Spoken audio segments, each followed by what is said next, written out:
Now, Houston's most comprehensive primetime news hour. This is Fox News at 9 with Fran Fawcett, Mike Barajas, Sports Director Mark Berman, and meteorologist Robert Smith. Dome with more. Monique?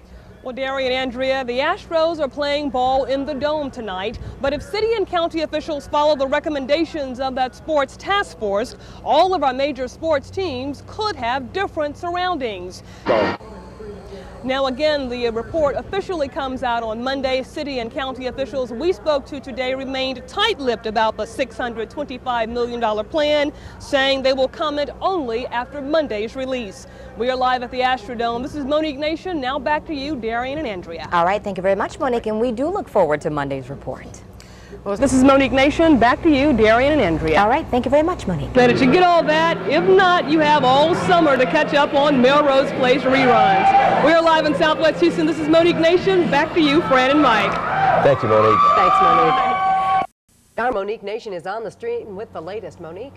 Mike, Fran, as you mentioned, it is raging. It is a 4-alarm fire burning out of control here near downtown. Take a look behind me. This blaze broke out just after 8 o'clock, and as you can see, it is still burning here. Now, photographer Brian Shack arrived moments after the blaze, and as these pictures show, the fire was and is still intense. You can see transformers that are exploding here. You can see walls that are collapsing moments after the fire started. Now, we have reports that this is a warehouse owned by some sort of foam company, foam, F-O-A-M company. The smoke is visible from blocks around, and as you can see, firefighters are trying to get the upper hand here. Now, we have lots of the curious who've come out to watch this fire. Smoke, again, is visible from blocks around.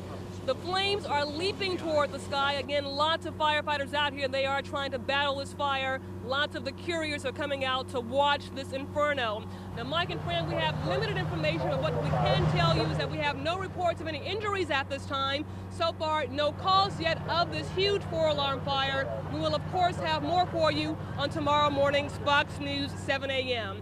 We are live near downtown Houston, near Washington Street. This is Monique Nation. Now back to you in the studio. Thank you for that report, Monique. Okay, thanks a lot, Monique. Thanks a lot, Monique. Gee.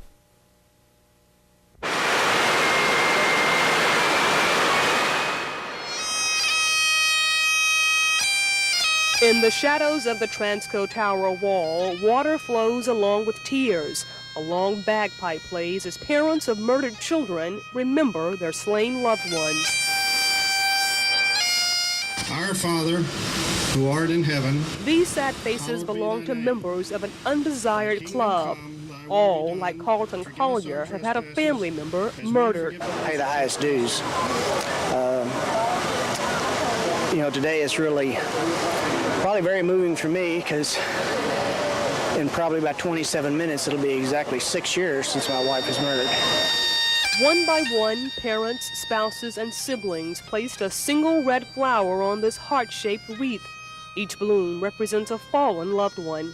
Their physical bodies are gone, but they were so much more than just a body. Their souls shall never die. See, death cannot take away what love leaves behind. Although this ceremony commemorates death, family members released these doves as a remembrance of lives lived. And releasing those doves was really... You think you'd get over it, but after 6 years, but you don't.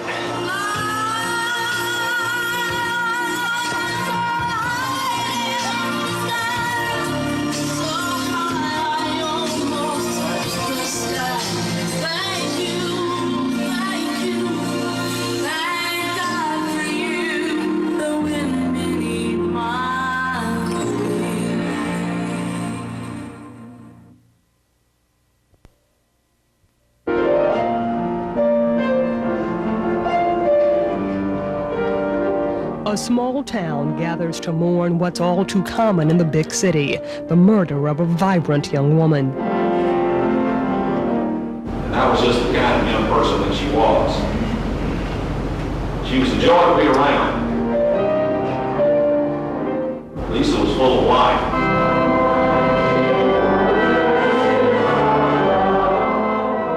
The First United Methodist Church overflows with people with grieving hearts.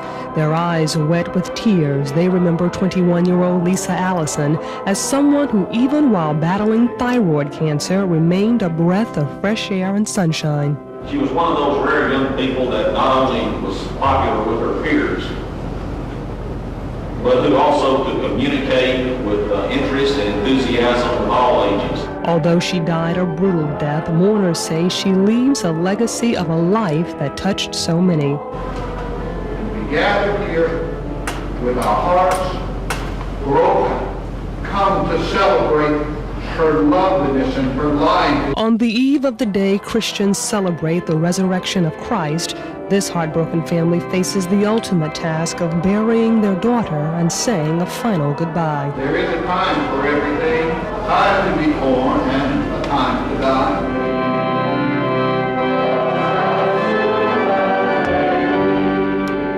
And Art Festival. Monique Nation joins us live with more. Monique? Well, Andrea, lots of artwork and plenty of music. Behind me, the original cast of Beatlemania is wowing this seaside crowd. They are culminating this all-day event full of artistic flair. On the banks of Galveston Island's picture-perfect Strand District, artists display their wares. This is the second annual Island Art Festival. Try to put some body English in it so it tells a story. Doyle Heron came in from Missouri to show his creative works called Spike. It's all made from a railroad spike to begin with. An old rusty railroad spike that everybody's seen laying along the track. We buy these from a railroad salvage outfit. Floyd Burns is the captain of his domain, creating works of art from galvanized metal and pieces of wood. I'm a workaholic, but I work on these boats at night. There's fish and everything, but I love to do the work. It's not an adult-only affair. An entire area is dedicated to the younger sex. Again, and again, and again. Isn't that cool? Brad wants a stadium, we'll give him a stadium. Different works of art along the shoreline of East Beach. Some 65 architect teams had 5 hours to create these sandy sculptures. Come see the bubble. We decided to do a farce on Bud. He wanted a new stadium. We decided to build one for him. Now, if you've missed this event, not to worry. Festivities continue tomorrow between 11 and 5. We're live with the Beatles on Galveston Island. This is Monique Nation. Now back to you, Andrea. All right, thanks a lot, Monique. Live on the seawall with the latest. Monique? It's a minimal storm, but I can tell you it's packing a pretty good punch. Now, the eye of Tropical Storm Dean still hovers out over the Gulf, but I can tell you its wet presence is felt long before landfall. Its calling card was high winds and crashing waves.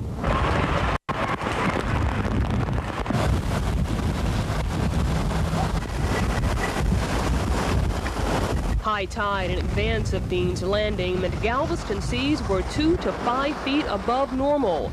But even with the Gulf's salt water battering the jetties, brave souls like Christopher Davies take a stroll. It's actually windier than I thought it was going to be out here. I didn't think it was going to be this bad. It's really fun though, but it's kind of dangerous.